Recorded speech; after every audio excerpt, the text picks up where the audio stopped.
Hi everybody, Dacob here. Welcome back to the Fashion Bunker. Listen, I have a question. Is it okay, instead of buying a luxury bag, to rent it out instead, just for one outing, just for a photo shoot, just to, I mean, either to use it for Instagram purposes or to go on a dinner event? Is it okay?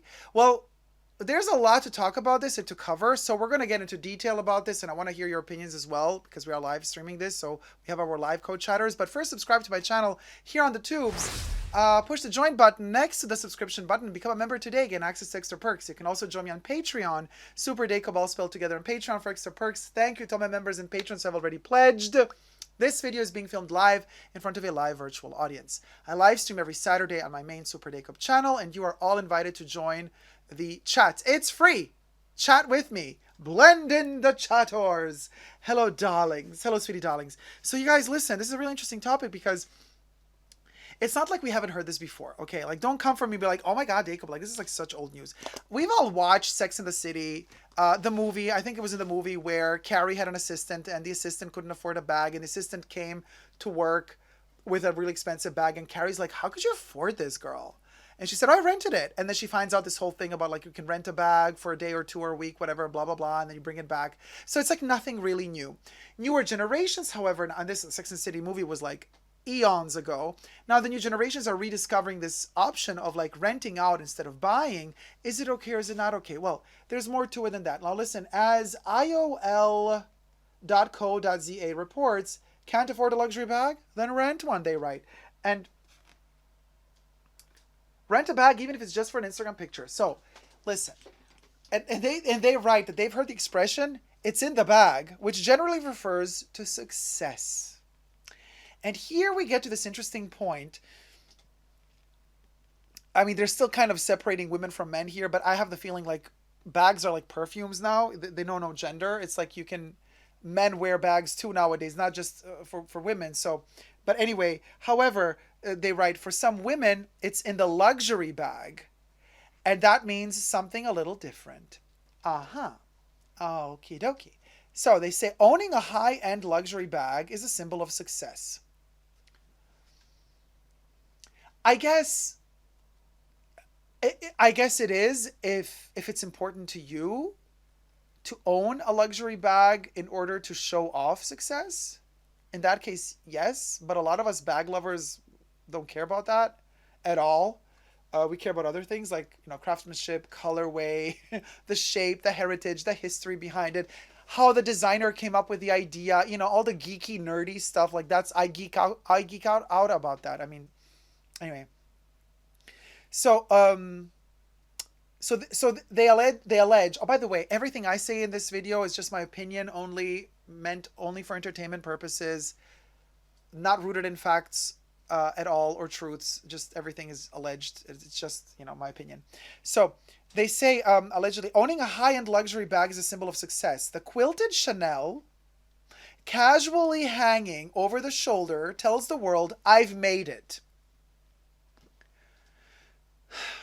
But as of late, because like everybody and their sister and aunt and cousin and well, let me stop there, has one.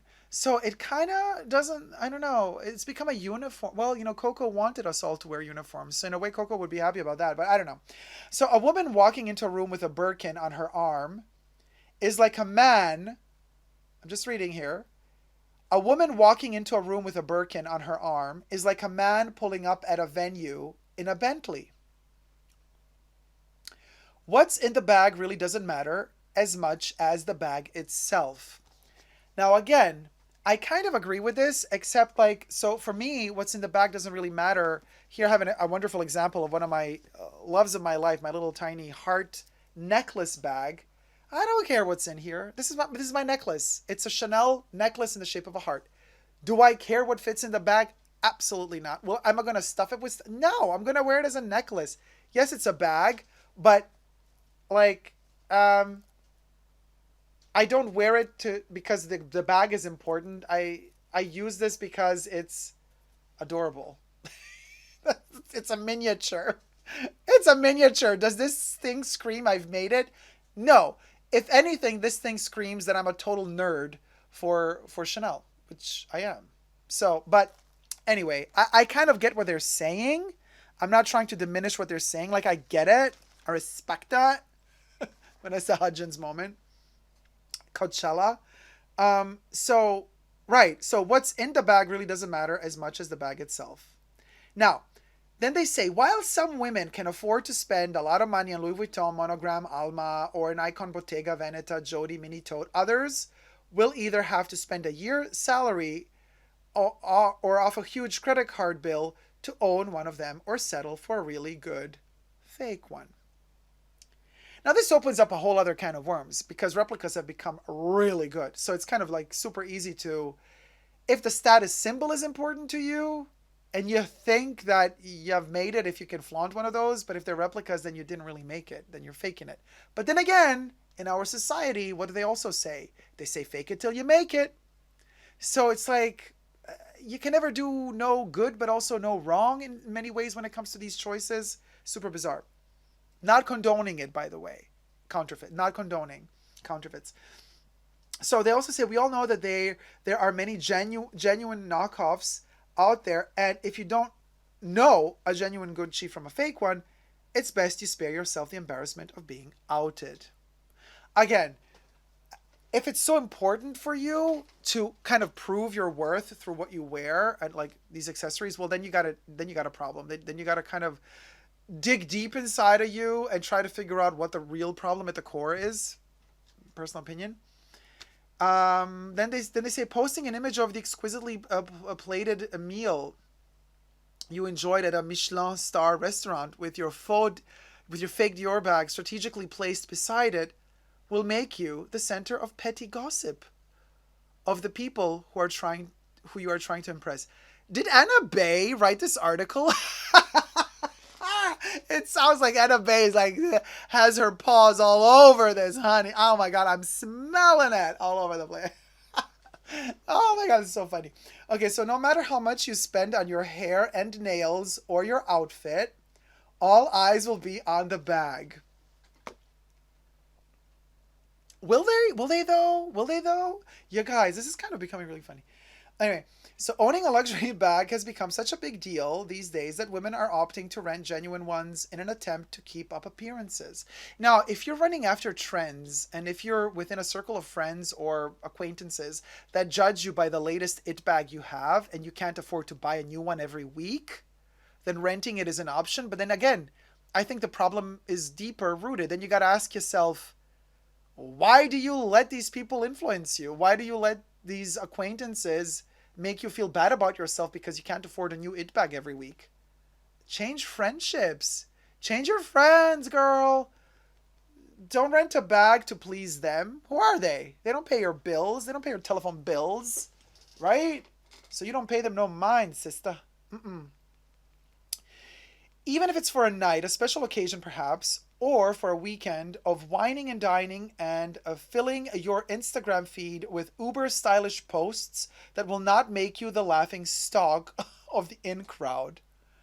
First of all, the in crowd doesn't give a crap about, I mean, if you're not in they don't care. I mean, if you're in that crowd, well then, again, set your priorities straight. Are you in that crowd because you can keep proving yourself to be worthy economically and stylistically to be in that crowd? If that's your only purpose of being in that crowd, then you got a problem. Then you got to reevaluate to the core everything you stand for. Humble opinion. So, recently, and this all was instigated by a Twitter post by a Twitter user that went viral and caused a stir as it opened a can of not so stylish worms, so they say. And the tweet says something like, this must be hell, and showed screenshots of the rental prices of Louis Vuitton monogram bags.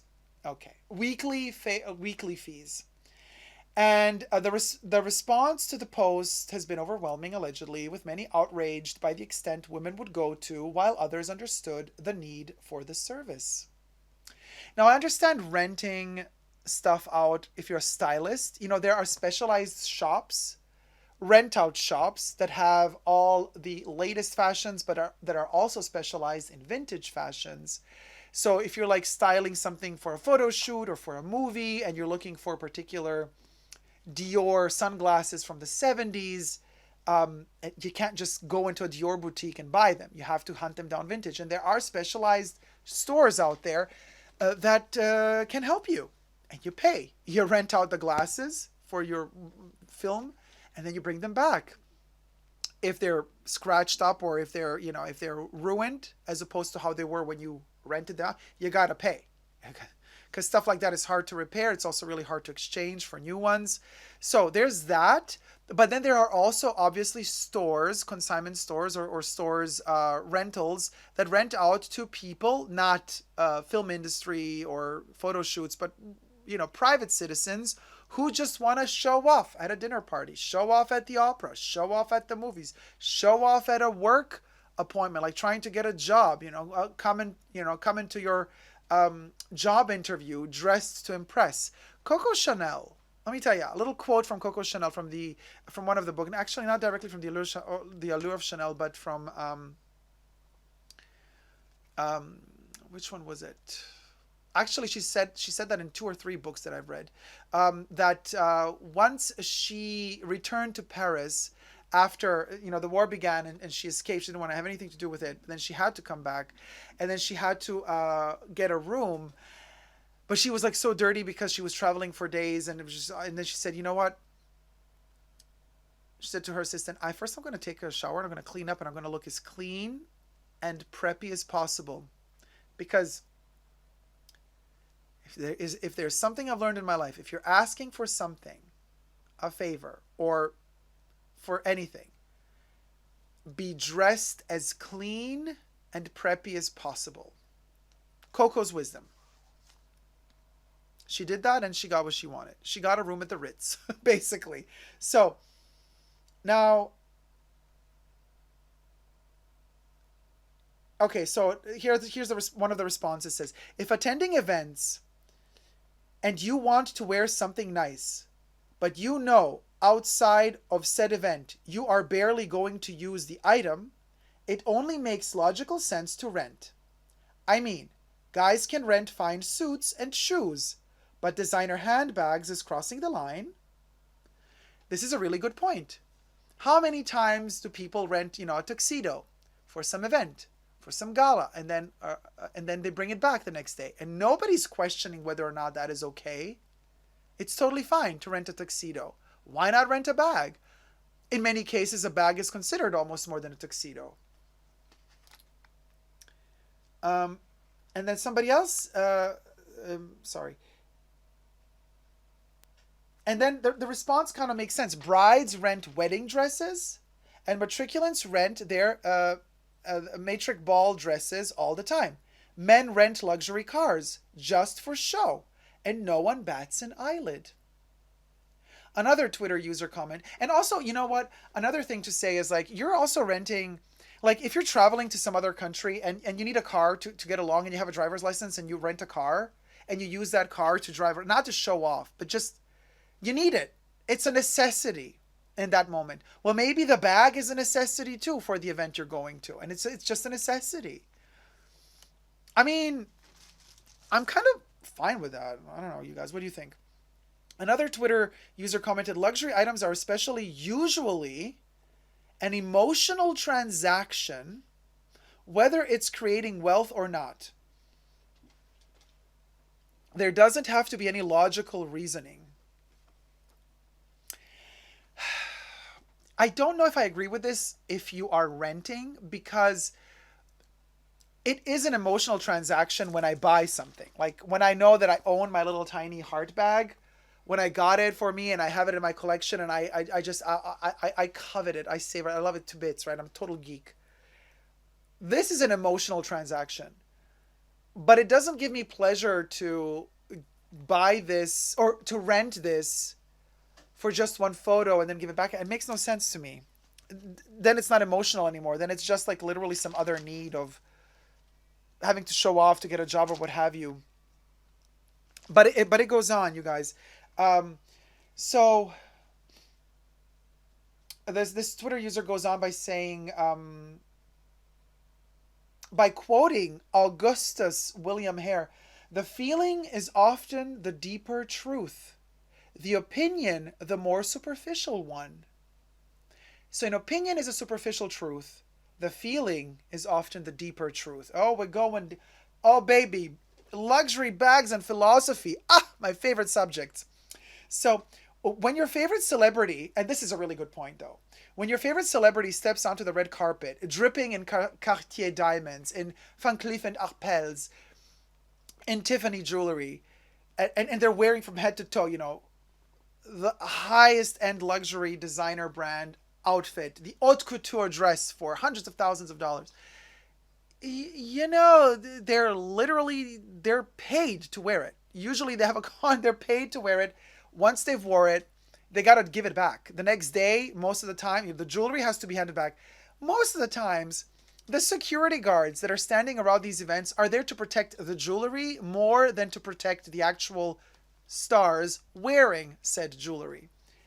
That's deemed okay. And actually, the brands use that to make you have the FOMO because you're going to see, oh my God, Kristen Stewart is on the red carpet again, wearing like amazing stuff. Oh my God, how could she afford all that? I really want that. I want to live her lifestyle. I want to be on the red carpet all the time.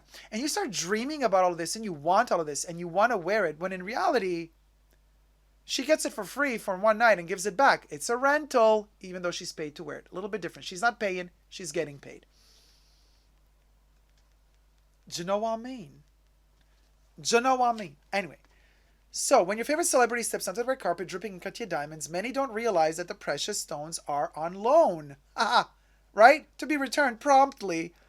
Literally the day after or right after the event. Isn't that interesting? While many A-listers could probably afford the luxury items, brands use them to display their goods in the same way brands use influencers. And now you get the FOMO because, the followers who scroll through influencers' Insta pages, they envy the glamorous outfits they wear to exclusive events, not knowing that they have been paid to attend the event. Bingo. So, that essentially means that people are trying to live up to an illusion of luxury, of wealth. Besides, owning a luxury brand doesn't automatically mean you have good taste and style. Also agree. As the fashion icon Iris Apfel says, our Iris, no amount of money can buy you style. But that's true. And then they say, however, there's no denying that wearing a luxury item, whether you own it or rent it, can make you feel like $1 million. Renting it would never make me feel like $1 million. Owning it would also not make me feel like $1 million. I don't think a luxury item makes me feel like $1 million. I don't know. A perfume can make me feel like $1 million though. Like a really, really good perfume can make me feel like $1 million. If I smell really fabulous and it makes me feel the feels. But fashion? I don't know. But I'm a little bit awkward when it comes to that. Oh, and I love that at the end they say, don't forget, even Cinderella had only until midnight to look and feel like a princess. That is such a good ending point. Like, even Cinderella was like, she faked it till she made it, honey boo boo cha. Because, from rags to riches, honey. And then the prince was like, oh, she cute. But he thought she was cute when he saw her all dolled up and rich. Only then could he see how beautiful she was even after he saw her the second time all, dressed up in rags. She kept the glass. I know, RN. Yeah. Well, that's in the Disney version. The actual original version of Cinderella is much different. Disney simplified it, as Disney oh so often does. Yeah, so good outfit makes me feel like $1 million, says Maria. So what do you guys think? Bimblak says, so-called influencers are renting bags and outfits too from showrooms. The germs. And remember, we've done a couple of videos on this topic just a couple of months ago. I made a video on the evolution of Jean-Paul Gaultier. Jean-Paul Gaultier started a rental service for his exclusive, iconic pieces. You can actually rent out a part of Jean-Paul Gaultier history. The iconic cone bra for Madonna, all that stuff, you could rent it. He has a rental service now. That's really interesting. And then I remember We also made a video some time ago about H&M starting this weird service of blockchain where you rent out clothes. Like, yeah, I know. You're renting out H&M clothes, literally paying more for the rental than you would to buy them new at H&M, but a bizarre concept. So you're renting the clothes, you're photographing yourself wearing them, and then through a blockchain that photo gets shared, and then the next person who gets to wear it adds to the story of the garment, and then that garment gets more and more life and story. Like, that's a concept H&M did a couple of months ago. I hope that concept failed, because that's kind of really gross. But I mean, what I'm trying to tell you is I've touched base on this topic several times in the past. We've done several videos on this topic, and several brands are approaching this from different standpoints. I think Gaultier's approach is really interesting, because in terms of sustainability, you produce less. You have your 10 garments, and you keep renting, in every, if it's a dress, you have your 6 different sizes. You have your size run from the smallest to the biggest, one of each, and you keep renting. And instead of making 500 of them, and 500 people have to buy them individually and then throw them away when they stop using them, like this, you have only 10, and you rent them out. So sustainability wise, this is really cool. This is really cool. Renting is really cool. I mean, that Kardashian lady rented Marilyn Monroe's ORN. Oh, don't even get me started on the travesty that they even allowed her to even touch that, let alone put it on. She couldn't even zip it up. Poor Marilyn and her legacy tarnished by don't know. That moment was. That dress should be a national treasure, and instead they've tarnished that dress. Literally. Embarrassing. H&M circular economy, Gary, right? Insane.